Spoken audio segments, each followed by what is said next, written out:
বিষয় নিয়ে কিছু কথা বলার প্রয়োজন মনে হচ্ছে আমার, সেই জন্য আজকের এই ভিডিও। আমি রিপ্রেজেন্টেশন অফ পিপল অ্যাক্ট অনুসারে নির্বাচন কমিশন ফুল পাওয়ার আছে, অথরিটি অনুসারে, সেটা আমি পরে বলছি।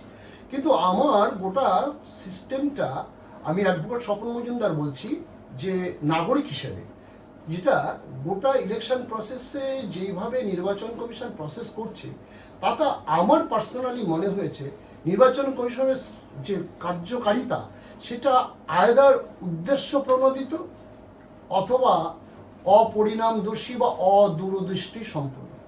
অদূরদৃষ্টি সম্পন্ন এই কারণেও বলছি, যে কোনো মানুষের ডিসপিউট হলে যখন মীমাংসার প্রয়োজন হয়, শেষমেশ বা আলটিমেট হচ্ছে আদালত, যেখানে একজন বিজ্ঞ লোক শুনবেন এবং দুজন জ্ঞানী লোকের মধ্যে কথোপকথনের মাধ্যমে, আইনি বিশ্লেষণের মাধ্যমে সিদ্ধান্ত নেবেন ওই বিজ্ঞ জজ সাহেব। সেই সুযোগের জায়গাটা দেওয়ার জন্য একটা টাইম দেওয়ার দরকার, কারণ এটা সালিশি সভা না, আদালত সালিশি সভা নয়।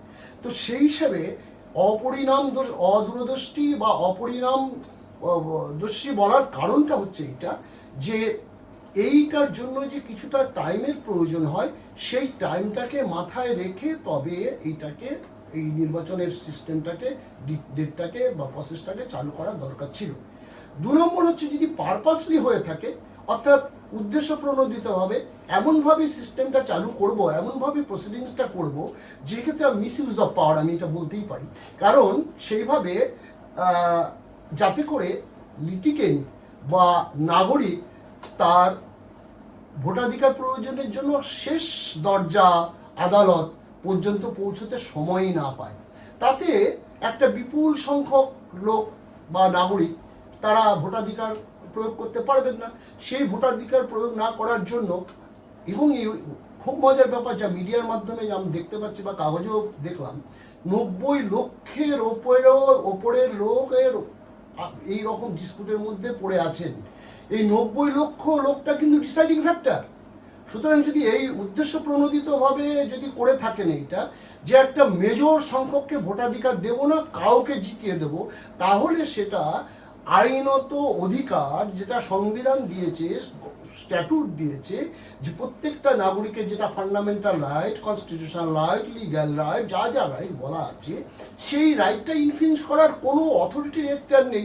যদিও নির্বাচন কমিশন এখানে authority under article 12 of the Indian constitution, ওরা লোকাল অথরিটি, ওরা একটা স্ট্যাটুটারি বডি, ওরা ইন্ডিপেন্ডেন্টলি সব কিছু বিচার করতে পারেন, সব কিছু সিদ্ধান্ত নিতে পারেন। কিন্তু ওদেরকে মাথায় রাখতে হবে যে সংবিধানটা বোধহয় আমি যা পড়েছি বুঝেছি, সবার আগে হচ্ছে মানুষের অধিকার।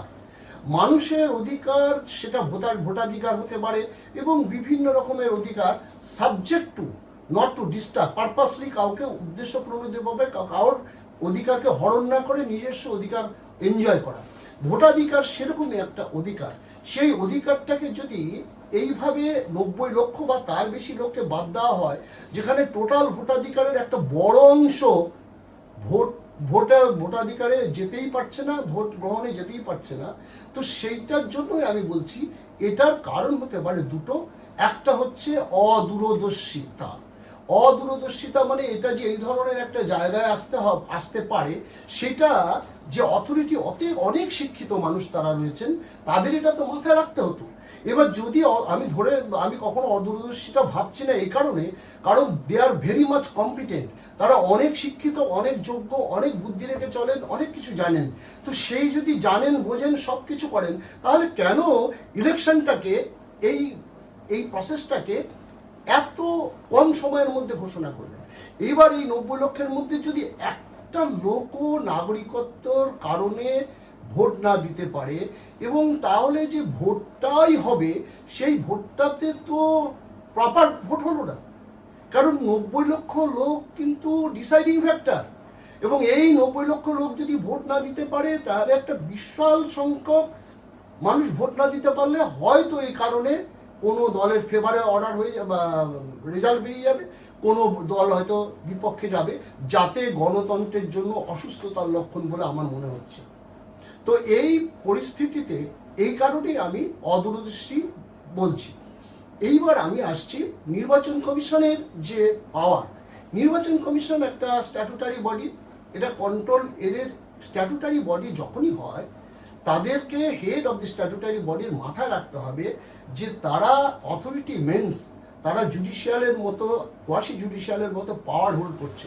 তারা এমন সিদ্ধান্ত নেবেন না যেই সিদ্ধান্তর কারণে কোনো একজন নাগরিকের বৈধ নাগরিকত্ব রাইট ইনফ্রিঞ্জ হয় বা খর্ব হয়, সেটা তারা কোনো সিদ্ধান্ত নিতে পারেন না। কিন্তু কোনো মানুষ ক্ষমতা বলে যদি চেয়ারে বসে পারপাসলি বা অদূরদৃষ্টি সম্পন্ন কোনো কাজকর্ম করে, তাতে তো সাধারণ মানুষ তো ক্ষতিগ্রস্ত হওয়া তো অবাঞ্ছিত এবং অন্যায়, এটা একদমই ঠিক না। সেই কারণে আমার মনে হচ্ছে, আর এটা উদ্দেশ্য প্রণোদিত বলার আরেকটাও কারণ আছে। আমার যেটা মনে হচ্ছে, দুটো হিসেব হতে পারে ক্রিটিক্যালি ভাবতে গেলে। একটা উদ্দেশ্য হলো যে একটা মেজর সংখ্যক যারা ডিসাইডিং ফ্যাক্টর, কেন 41%, একজন পেল 42%, 44%, একজন পেল 46%, এইভাবে ভোট ডিসাইডিং হয়। অর্থাৎ 2%ই অ্যাকচুয়ালি সরকার গঠনের জন্য, 1% সরকার গঠনের জন্য ডিসাইডিং ফ্যাক্টর হয়ে দাঁড়ায়, নির্ধারণ করেন আর কি। সেই নির্ধারণের ক্ষেত্রে 90 লক্ষটা একটা বিরাট অঙ্কের সংখ্যা এবং একটা ডিসাইডিং একটা।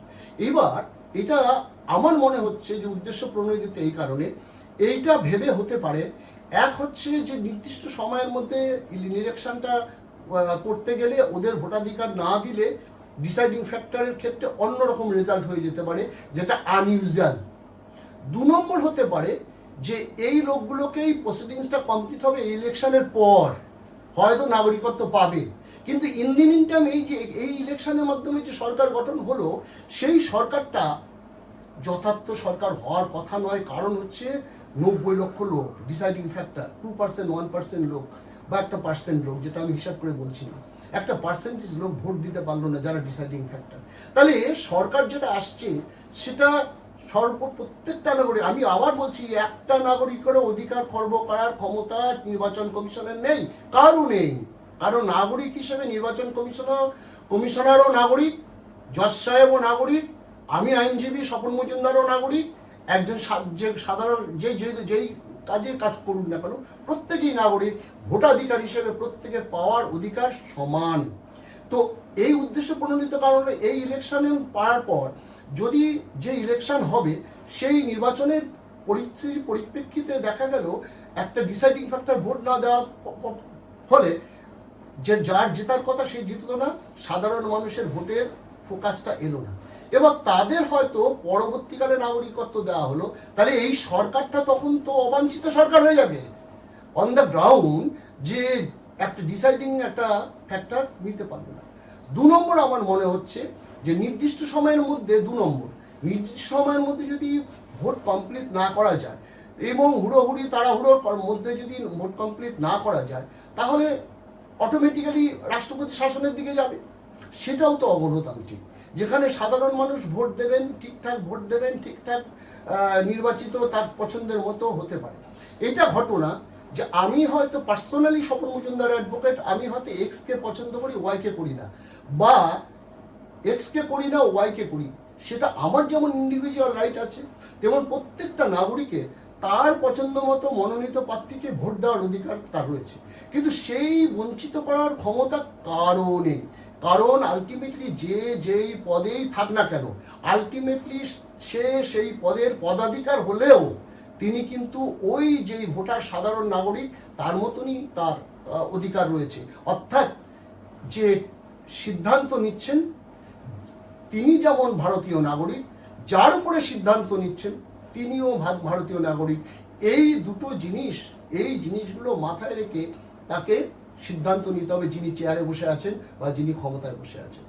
এইবার আমি আসছি নির্বাচন কমিশনের ক্ষেত্রে। খুব দুর্ভাগ্যের বিষয়, আজকালকার দিনে যেমন কনস্টিটিউশনে কিছু জায়গায় স্বশাসিত করে দেওয়া আছে, যাতে তারা তাদের মতো করে সিদ্ধান্ত নিতে পারবেন।